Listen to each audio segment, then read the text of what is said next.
उसे चरणाम।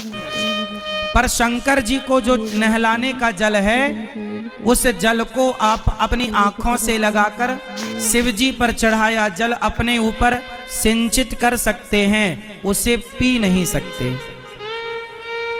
शिवलिंग पर चढ़ाया हुआ जल उसे चरणामृत नहीं कहते।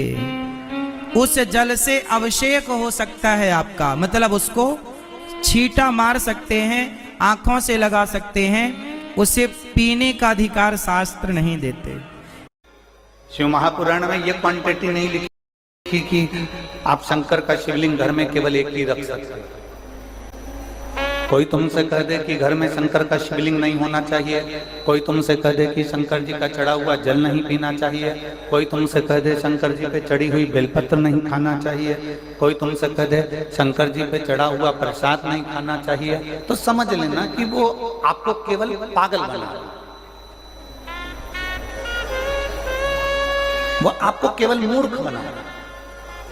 विद्वान से विद्वान व्यक्ति भी अपनी गादी पर बैठकर बोल दे कि शंकर जी पे चढ़ा हुआ जल मत पियो, शंकर जी पे चढ़ा हुआ बेलपत्र मत खाओ, या शंकर का शिवलिंग अपने घरों में मत रखो। अगर कोई विद्वान से विद्वान भी कर दे तो समझ लेना कि वो मूर्ख बना रहा है, वो पागल बना रहा है। क्योंकि शंकर भगवान की शिव महापुराण की विद्येश्वर संहिता में सब कुछ लिखा, सब कुछ। और आपको सीओर वाले महाराज पर विश्वास नहीं करना है, आप तो गीता प्रेस गोरखपुर आपके पास में है। जी पर जल चढ़ा हुआ नहीं पीना चाहिए, उसके लिए मेरे वेद व्यास जी लिख रहे हैं, पेज नंबर 75 विद्येश्वर संहिता, ध्यान रखिएगा। जो मनुष्य, उंगली पर ध्यान देंगे जो टीवी पर चल रही है, जो मनुष्य शिवलिंग को विधि पूर्वक स्नान कराकर उस स्नान के जल का 3 बार आचमन करता है, उसके कायिक, वाचिक और मानसिक तीनों प्रकार के पाप शीघ्र नष्ट हो जाते हैं। ये शिव पुराण।